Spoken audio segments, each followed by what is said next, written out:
Hello everyone. एक बार दोबारा मैं आपका स्वागत करता हूं जेन्युइन एजुकेशन यूट्यूब चैनल पे। मैं हूं गौरव शर्मा और आज इस सेशन के अंदर मैं लेकर आया हूं एक बहुत ही इंटरेस्टिंग और एक कॉमन सा कॉन्सेप्ट जो सभी को पता होता है, बट इसमें कुछ ऐसी बातें भी होता है जो सभी को आई थिंक मैं सोचता हूं कि जानना भी चाहिए। टॉपिक क्या है? तो टॉपिक देखिए यहाँ पे क्या है, अबाउट सी, और यहाँ है मिस्टर इंडिया। अब आपको लग रहा होगा ये सी और मिस्टर इंडिया क्या है। आपको पता था ना मूवी में मिस्टर इंडिया में कैसे वो इनविजिबल डिसअपियर हो जाता था, वैसा ही कुछ इसका सी का कनेक्शन है डिसअपियर होने से। तो सबसे पहले हम जानेंगे कि ये सी है क्या।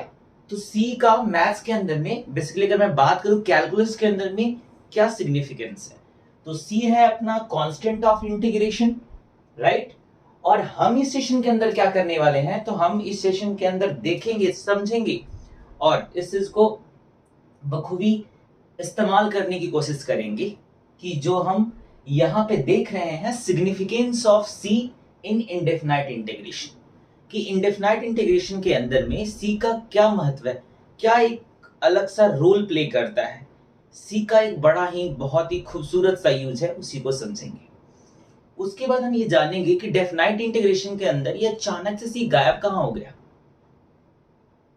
क्या वो अलग अलग जैसे कि लिविंग स्पीसीज गायब होते वैसे गायब हो जाता है, या उसके गायब होने के पीछे का रीजन क्या है, इस चीज को हम समझने वाले हैं। तो चलिए without wasting our too much time let's come back to the point. तो बात करते हैं सी की। सी क्या है? कांस्टेंट ऑफ इंटीग्रेशन, आपको पता है। अब मैं बात करूंगा सी का क्या इंपॉर्टेंस है, जो तो आपको एक क्वेश्चन के जरिए इसकी इंपॉर्टेंस सिखाता हूं। सपोज अगर किसी ने कल को ये बोला कि मुझे है ना cos x dx का इंटीग्रेशन बोलो सॉरी cos x का आपको इंटीग्रेशन बोलना है x के रिस्पेक्ट। ये क्या है? जब लिमिट ना लगा हो तो इंडेफिनाइट इंटीग्रेशन है, जब लिमिट दे दूं तो डेफिनाइट इंटीग्रेशन होता है। इंडेफिनाइट और डेफिनाइट में पहचान करने का तरीका है without limit indefinite, with limit definite, right. अब हम इस बात को समझेंगे कि cos x dx का इंटीग्रेशन क्या होता है। तो इसका मतलब ये होता है कि हम ऐसा कौन सा फंक्शन ढूंढें जिनका डिफरेंशिएशन cos x हो।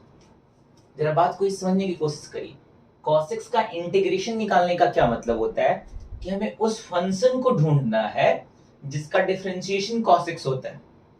तो बड़े प्यार से आप बोलोगे sin x और मुस्कुराओगे भी, है ना। sin x बोल दिया, क्या हलवा सवाल दिया था सर, आप भी हो ना, मतलब sin x हो जाएगा, ठीक है, ऑब्वियस सी बात। बट अब थोड़ा ध्यान सोचिए, क्या ये सिर्फ sin x जो है वो बोलना कंप्लीटली सही है? क्योंकि अगर वहां पे कोई थोड़ा सा होशियार स्टूडेंट रहा तो वो ये भी तो बोल सकता है ना सर sin x प्लस 2 का भी तो डिफरेंशिएशन cos x होगा ना, तो यहाँ पे sin x प्लस 2 तो भी होना चाहिए, ठीक है। तब तो सारे के दिमाग में एक बात चलने लगी, ये 2 बोला तो यहाँ पे तो हम कोई भी कांस्टेंट ले सकते हैं, कोई भी कांस्टेंट मतलब k ले लो। k क्या है? k बिलोंग्स टू r, कोई भी रियल नंबर यहाँ पे ले लिया हमने और उसको रखेंगे तो ये cos x ही देगा, देगा कि नहीं देगा। तो इंटीग्रेशन में क्या किया गया ना कि k के प्लेस पे क्या रख लिया गया? c। सोचिए अगर ये सी हम ना दें, सी के बिना आंसर यहां पे लिखें तो वो इनकम्प्लीट है, अधूरा है, उसमें कुछ सुधार की जरूरत है। क्योंकि यहां पे सी देना पड़ेगा ना कोई कांस्टेंट तो आएगा ही आएगा, कोई ना कोई कांस्टेंट आएगा ना। सोच के देखो sin x का जो डिफरेंशिएशन cos x होता है, तो sin x प्लस 2 का sin x माइनस 3 का भी तो डिफरेंशिएशन cos x ही होगा ना। तो cos x के इंटीग्रेशन को अगर अपने को लिखना है तो हमें क्या लिखना होना चाहिए? sin x की sin x प्लस 2, ये लिखना तो इनकम्प्लीटली रॉन्ग होगा। हमें क्या लिखना चाहिए बेटर तरीके से? sin x प्लस c, ठीक है। c कुछ भी हो सकता है, c may be any arbitrary constant. c जो है वो क्या है? Arbitrary constant. और आर्बिट्ररी कांस्टेंट क्या होता है? जिसकी वैल्यू हम कुछ भी हो सकती है वो। अगर cos x के इंटीग्रेशन को यूनिक बनाना है, क्या बनाना है? यूनिक, तो यहां पे c की कुछ वैल्यू रखनी पड़ेगी, ठीक है। तब अगर किसी ने सपोज cos x का जो इंटीग्रेशन है sin x प्लस सी है, ठीक है, c के जगह कोई +2 ही बोल सकता है, कोई -2, कोई +3, कोई +5 ऐसे, तो इन जनरल मैंने sin x प्लस सी लिखा। आपको ये बात समझ में आ रही है कि सी की क्या इंपॉर्टेंस है, जो क्या सी का सिग्निफिकेंस है। सी सारा गेम चेंजर है, सी पूरी गेम को पलट के रख सकता है यहाँ पे, ठीक है। तो ये था अपना significance of indefinite constant of integration, that is C, और सी एक आर्बिट्ररी कांस्टेंट है कि नहीं है, right.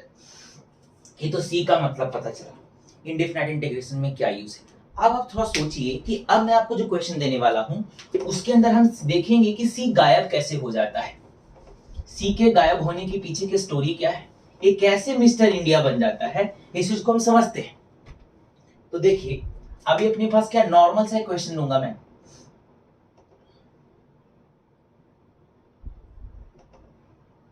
Right. Definite integration limits है 1 से 2, ये लोअर लिमिट होता है या अपर लिमिट, लोअर लिमिट छोटी होती है, अपर लिमिट बड़ी होती है। x dx का इंटीग्रल फाइंड आउट करना है, डेफिनाइट इंटीग्रल।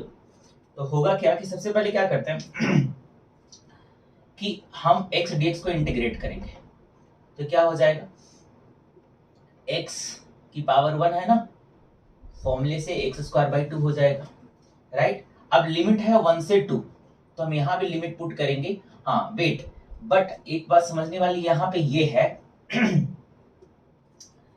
कि x dx आएगा तो इसका तो आंसर ऐसे लिखेंगे, हम पूरा लिखेंगे नहीं, x dx का इंटीग्रेशन क्या लिखेंगे, x²/2 प्लस c।